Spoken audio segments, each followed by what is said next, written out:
Dear students, my teaching video couldn't be shot yesterday because I was not feeling well.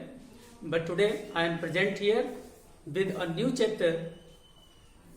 सबसे पहले बात करता हूं, आप लोग ध्यान करिए, लेट वाले सेंटेंसेस में एक रूल मैंने ड्रॉप कर दिया था उस दिन, मुझे सब याद रहता है, मैं आपको रिमाइंड करा रहा हूं। वो रूल मैंने ड्रॉप कर रखा था और ये कहा था कि इस तरह का सेंटेंस परीक्षा में आने की कोई संभावना नहीं है, रेयरली ही आता है। लेकिन सब कुछ आपको पढ़ाना समझाना ये मेरी ड्यूटी है, इसलिए मैं वो रूल भी आपको समझा रहा हूं और एग्जाम्पल भी समझा रहा हूं। उसके बाद फिर चर्चा करेंगे आज की टीचिंग में कि एक्सक्लेमेटरी सेंटेंसेस को इनडायरेक्ट में कैसे बदला जाता है, क्योंकि असर्टिव, इंटेरोगेटिव और इंपरेटिव सेंटेंसेस के बाद जो चौथे प्रकार के सेंटेंसेस आते हैं उनको एक्सक्लेमेटरी सेंटेंसेस ही कहा जाता है। ठीक है, लेट्स स्टार्ट। रूल क्या छूटा था? रूल ये छूटा था, हमने आपको बताया था, कुछ लिखा हुआ है बोर्ड पर, कुछ आप ओरली समझिए। जब दो रिपोर्टिंग क्लॉजेज हो, सुनिए ध्यान से, जब दो रिपोर्टिंग क्लॉजेज हो और दो रिपोर्टेड स्पीचेस भी हो, जिसमें एक सेंटेंस पॉजिटिव हो और दूसरा नेगेटिव हो, मतलब एक में प्रस्ताव रखा जाए और दूसरा उसका विरोध करे, ऐसी स्थिति में उस सेंटेंस को इनडायरेक्ट में कैसे बदलते हैं? देखिए, एक में दिया हुआ है लेट अस, उसके बाद जो भी वर्ब या ऑब्जेक्ट होगा, एक में दिया हुआ है रिपोर्टेड स्पीच में लेट अस नॉट, तो जो पहला ये लेट अस जिसमें प्रस्ताव रखा जा रहा है उसमें आप सजेस्टेड के साथ जिरंड का प्रयोग करेंगे, सजेस्टेड के साथ जिरंड का प्रयोग करेंगे और जिरंड बनता है क्रिया की फर्स्ट फॉर्म में आईएनजी जोड़ दे। ठीक है, इसके बाद जिसमें विरोध प्रकट किया जा रहा है, जो रिपोर्टेड स्पीच नेगेटिव है उसमें लेट्स नॉट या लेट अस नॉट लिखा होगा, तो उसमें क्या करेंगे, उसमें आपको रिपोर्टिंग पर बदलने की आवश्यकता नहीं है।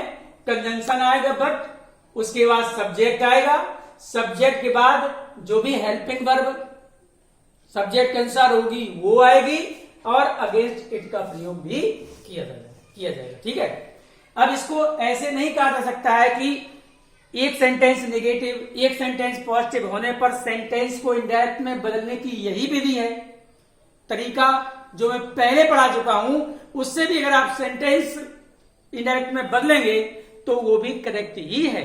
ठीक है, लेकिन दोनों मेथड्स बताना ये मेरी रिस्पॉन्सिबिलिटी और ड्यूटी है। चलिए एग्जाम्पल देखते हैं। The young man said let us eradicate dowry from the society. नवयुवक ने कहा आओ हम समाज से दहेज का उन्मूलन करें, अर्थात दहेज प्रथा को समाज से उखाड़ फेंकें, ये उसने प्रस्ताव रखा। अब देखिए, द ओल्ड मैन सेड, वृद्ध व्यक्ति ने कहा लेट्स नॉट, आओ हम ऐसा न करें, अर्थात यंग मैन ने जो प्रपोजल रखा उसका ओल्ड मैन ने विरोध किया, वो अगेंस्ट था। ठीक है, अब इस सेंटेंस को कैसे बदलेंगे आप देख लीजिए क्लियरली। इसमें एक सेंटेंस, ये एक रिपोर्टिंग क्लास ये है, एक रिपोर्टिंग क्लास ये है, एक रिपोर्टेड स्पीच ये है, एक रिपोर्टेड स्पीच ये है, तो हो गई ना, दो रिपोर्टिंग क्लॉजेज हैं, दो रिपोर्टेड स्पीच हैं। इसमें सेंटेंस पॉजिटिव है और इसमें सेंटेंस नेगेटिव है। लेट्स नॉट मतलब let us not, you silent है, कॉमा लगा हुआ है। ठीक है, मैं बहुत ही क्लियरली आपको समझा रहा हूं, आप समझने का प्रयास करिए। इस सेंटेंस को जब इनडायरेक्ट में बदलेंगे तो होगा the young man suggested eradicating. देखिए ये वर्ब दी हुई है, सजेस्टेड के साथ प्लस जिरंड लिखा हुआ है और इरेडिकेट में हमने क्या किया, आईएनजी जोड़ दी, तो इरेडिकेटिंग हो गया, eradicating dowry from the society. The young man suggested eradicating dowry from the society. अब बट दूसरा सब्जेक्ट, द ओल्ड मैन, कोई रिपोर्टिंग वर्ब नहीं बदली, वाज अगेंस्ट इट, लेकिन वृद्ध व्यक्ति इसके विरोध में था। ठीक है, पूरा सेंटेंस बना the young man suggested eradicating dowry from the society but the old man was against it.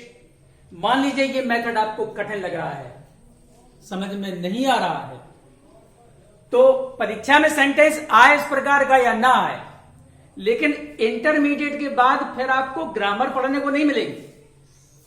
अगर आप आर्ट फैकल्टी से हैं तो लिटरेचर पढ़ना पड़ेगा। लैंग्वेज केवल इंटरमीडिएट तक ही है, और इंटरमीडिएट तक जिस स्टूडेंट ने ग्रामर को कंप्लीटली समझ लिया उसको किसी भी कंपटीशन में कभी भी डिस्क्वालीफाई किया ही नहीं जा सकता, ये मेरा दावा है।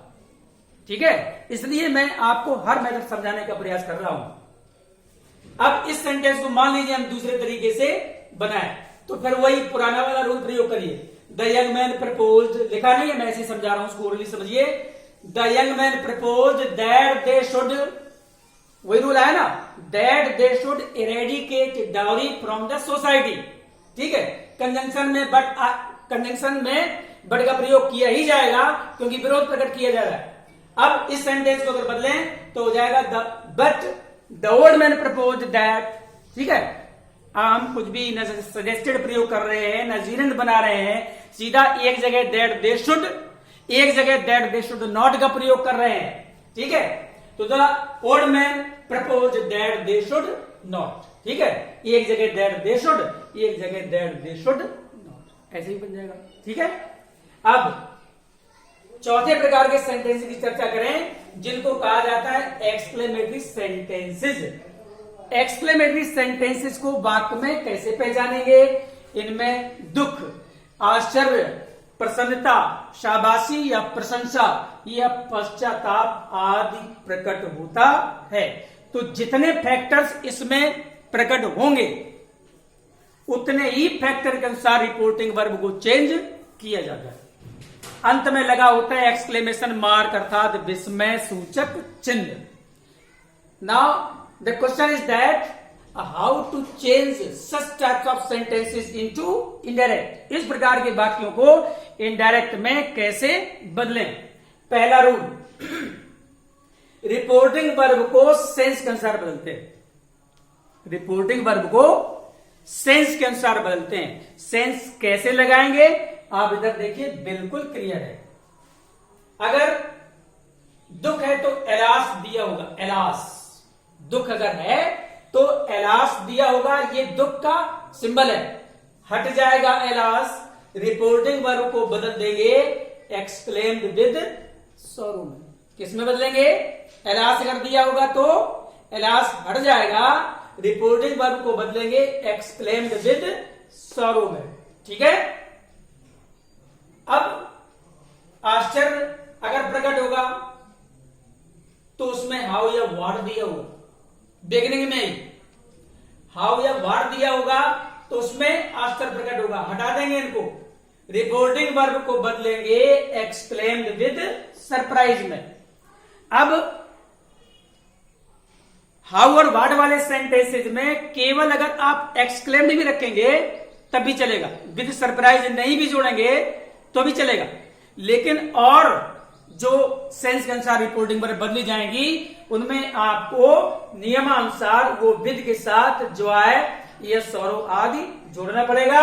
ये केवल हाउ और व्हाट वाले सेंटेंसेस जिनमें कि आश्चर्य प्रकट होता है उनमें केवल आप एक्सक्लेम्ड का प्रयोग कर सकते हैं, विद सरप्राइज जोड़ें या ना जोड़ें, इट डिपेंड्स ऑन यू।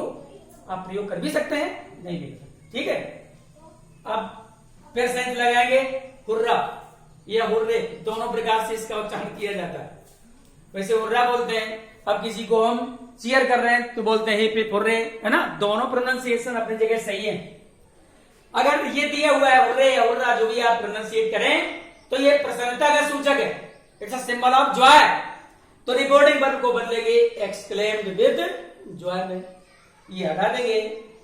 ये जो ब्रैकेट में शब्द लिखे हुए ये हटेंगे ही, तब रिपोर्टिंग वर्ब को बदला जाएगा। हुर्रे हट गया, रिपोर्टिंग वर्ब को बदल दिया एक्सक्लेम्ड विद जॉय। ठीक है, अब शाबाशी या प्रशंसा की बात करें, उसमें ब्रेवो दिया हुआ, ब्रेवो ब्रेवो, इसमें एक्सक्लेम नहीं आएगा, इसमें जब रिपोर्टिंग वर्ब को बदलेंगे तो एप्लॉडेड में बदला जाएगा, एप्लॉडेड। और एप्लॉडेड के बाद आप देखिए ब्रैकेट में सेइंग दैट लिखा हुआ है, सेइंग दैट आएगा। या आप सेइंग दैट से सेंटेंस को नहीं जोड़ना चाहते हैं तो फिर और अथवा में ऑन के साथ जीरेंड बनाइए, अर्थात क्रिया की फर्स्ट फॉर्म में आईएनजी जोड़ दिए। ठीक है। पश्चाताप अगर प्रकट हो रहा है उसका सिंबल है गुड हेवेंस, इसको हटा देंगे और रिपोर्टिंग वर्ब को बदलेंगे exclaimed with regret, exclaimed with regret में बदलेंगे। यदि रिपोर्टेड स्पीच में गुड हेवेंस दिया होगा तो गुड हेवेंस हट जाएगा और रिपोर्टिंग वर्ब को बदलेंगे एक्सक्लेम्ड विद रिग्रेट में। यद्यपि किसी किसी सेंटेंस में सेंस के अनुसार आप एक्सक्लेम्ड विद सरप्राइज का प्रयोग भी कर सकते हैं गुड हेवेंस वाले सेंटेंस में। ठीक है, लेकिन इसकी प्रॉपर रिपोर्टिंग वर्ब यही है, एक्सक्लेम्ड विद रिग्रेट। अब नेक्स्ट रूल की बात करें तो वो मैंने इंडिकेट नहीं किया है। रिपोर्टिंग वर्ब को बदलने के बाद सेकेंड स्टेप होगा कंजंक्शन का, अर्थात कॉमा इन्वर्टेड कॉमास हटाकर दैट का प्रयोग करेंगे, जैसा कि असर्टिव सेंटेंस में किया जाता था। इसलिए मैंने वो रूल लिखा नहीं, आप समझिए। रिपोर्टिंग वर्ब को सेंस के अनुसार बदल कर इतने तरीके से और कैसे बदली जाएगी बिल्कुल क्लियरली लिखा हुआ है। ये सब सिंबल्स हैं उसके, ये सब हट जाएंगे और इस तरह से रिपोर्टिंग वर्ब को बदला जाएगा। रिपोर्टिंग वर्ब को बदलने के बाद अगला स्टेप होगा कॉमा इन्वर्टेड कॉमास हटाकर दैट का प्रयोग करेंगे। ठीक है। अब हाउ और व्हाट वाले सेंटेंसेस पर ध्यान दीजिए। हाउ और व्हाट वाले सेंटेंसेस में क्या करेंगे, यहां तो हट ही जाएंगे। रिपोर्टिंग वर्ब इनसे रिपोर्टिंग वर्ब को पहचानेंगे कि एक्सक्लेम्ड विद सरप्राइज में बदला जाएगा, लेकिन रिपोर्टेड स्पीच में इनको हटाया जाएगा और उनके स्थान पर कुछ और भी प्रयोग किया जाएगा। वो आप समझने का प्रयास करिए। क्या करेंगे, हाउ और व्हाट हट जाएगा, अब वेरी या ग्रेट का प्रयोग करेंगे, वेरी या ग्रेट। अब क्वेश्चन ये है कि कहां पर वेरी का प्रयोग करें, कहां ग्रेट का प्रयोग करें, तो मैं वो भी आपको क्लियरली बता रहा हूं। यदि एडजेक्टिव या एडवर्ब दिया हो, ध्यान से समझिए, यदि एडजेक्टिव या एडवर्ब दिया हो तो वेरी आएगा, हाउ हट जाएगा। ठीक है, हाउ या व्हाट जो भी दिया है हट जाएगा। एडजेक्टिव या एडवर्ब दिया है तो वेरी आएगा, और यदि नाउन दिया है, नाउन, तो ग्रेट आएगा। समझ में आई बात। यदि एडजेक्टिव या एडवर्ब दिया है तो वेरी आएगा, और यदि नाउन दिया है तो ग्रेट आएगा। ठीक है। कभी कभी एक्सक्लेमेटरी सेंटेंस शॉर्ट होता है, शॉर्ट मतलब उसमें हेल्पिंग वर्ब नहीं होती। जैसे कहा जाए the stranger said comma inverted commas what a calamity, question mark inverted commas closed. अब what a calamity it is नहीं लिखा हुआ है, होना चाहिए, शॉर्ट सेंटेंस है। ऐसे सेंटेंस को इनडायरेक्ट में जब हम बदलेंगे तो हमें इट का प्रयोग करना पड़ेगा। कहने का तात्पर्य यह है कि जब एक्सक्लेमेटरी सेंटेंस में सब्जेक्ट न दिया हो तो इनडायरेक्ट बनाते समय उसमें हम दैट के बाद इट का प्रयोग करेंगे, और इट के अनुसार ही हेल्पिंग वर्ब का प्रयोग भी किया जाएगा। ठीक है। अब नेक्स्ट रूल की बात करते हैं। और जो रूल्स हैं, और जितने रूल्स बनते हैं, चाहे वो प्रोनाउंस का परिवर्तन हो, टेंस का परिवर्तन हो, निकटता सूचक शब्दों का परिवर्तन हो, उनको हम असर्टिव सेंटेंसेस के अनुसार ही यूज करते हैं। अर्थात और सभी रूल्स असर्टिव सेंटेंसेस की तरह ही प्रयोग किए जाएंगे, क्योंकि जब हम असर्टिव सेंटेंसेस को इनडायरेक्ट में बदलते हैं तो उन्हें असर्टिव बनाया जाता है। असर्टिव सेंटेंस जब बन जाएगा तो बाकी जो रूल्स होंगे वो असर्टिव सेंटेंसेस के ही प्रयोग किए जाएंगे, और फिर जब असर्टिव सेंटेंस बन जाएगा तो एक्सक्लेमेशन मार्क जो लगा हुआ है वो हट जाएगा और फुल स्टॉप लग जाएगा। ठीक है। ये एक्सक्लेमेटरी सेंटेंसेस को इनडायरेक्ट में बदलने के केवल रूल्स थे। एक रूल और, वो एक्स्ट्रा रूल है। मैं जो भी आपको रूल्स पढ़ा रहा हूं ये संभवतः किसी गाइड में, टेक्स्ट बुक में मिलने वाले आपको नहीं है। ये केवल आपको हमारे साथीगण ही आपको पढ़ा सकते हैं और दे सकते हैं, क्योंकि हर चीज आपको टेक्स्ट बुक या गाइड्स में नहीं मिल सकती है। Because a teacher gets his knowledge by his own experience, क्योंकि एक शिक्षक अपने अनुभव के द्वारा जो ज्ञान अर्जित करता है वो अपने विद्यार्थियों को डिवोट करता है, उनसे आप लोग बेनिफिटेड हो। हम सब साथीगण इसी बात का सदैव प्रयास करते रहते हैं, उसको इम्प्रोवाइज, अपने टीचिंग को इम्प्रोवाइज करते रहते हैं। ठीक है, अब जो मैं रूल आपको बताने जा रहा हूं, जरूरी नहीं है कि वो प्रयोग ही हो, लेकिन कभी कभी ऑब्जेक्ट होता है सेंटेंस में। मैं बात कर रहा हूं आफ्टर वाले सेंटेंसेस में। इसमें अब हाउ और व्हाट, रिपोर्टेड स्पीच में हाउ और व्हाट दिया हुआ है, लेकिन रिपोर्टिंग क्लास में ऑब्जेक्ट भी दिया हुआ है।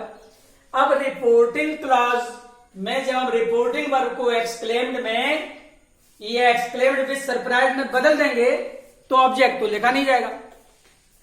एक्सक्लेम्ड विद सरप्राइज केवल इसी प्रकार के आस्टर वाले सेंटेंस में ही ऑब्जेक्ट आता है कभी कभी। एक्सक्लेम्ड विद सरप्राइज या एक्सक्लेम्ड के बाद ऑब्जेक्ट तो हम लिख नहीं सकते, तो आखिर फिर ऑब्जेक्ट वो जाएगा कहां? वो जाएगा रिपोर्टेड स्पीच में प्रयोग किए गए प्रोनाउन के स्थान पर, और वहां पर वो एपोस्ट्रोफी एस या पॉजेसिव फॉर्म से जुड़ेगा। आपको ये बात क्लियरली तब समझ में आएगी जब मैं आपको next day, I mean tomorrow, examples सारे समझाऊंगा। ठीक है, तो ये एक्सक्लेमेटरी सेंटेंसेस को इनडायरेक्ट में बदलने के रूल्स थे। पांचवें प्रकार के जो सेंटेंसेस हैं और लास्ट हैं वो है ऑप्टेटिव सेंटेंसेस। अगर समय बचा टाइम लिमिट के अनुसार तो मैं आपको कल ऑप्टेटिव सेंटेंस के रूल्स भी लिखाने का प्रयास करूंगा। अदरवाइज केवल जो आज मैंने सेंटेंस पढ़ाए हैं उनके सारे एग्जाम्पल्स आपको डिटेल में समझा दूंगा। ठीक है, आप लोगों से जो मुझे स्नेह मिल रहा है, जो रिस्पेक्ट आप लोग मुझे दे रहे हैं, वो यकीनन काबिल तारीफ है। I am very thankful to all of you. और पुनः आपसे यही कहता रहूंगा कि आप लोग मेरे टीचिंग वीडियो को देखते रहिए, स्टडी करते रहिए, रूल्स लिखते रहिए, प्रैक्टिस करते रहिए और शेयर करिए, कमेंट करिए, सब्सक्राइब करना ना भूलिए। That's all for today. Good bye.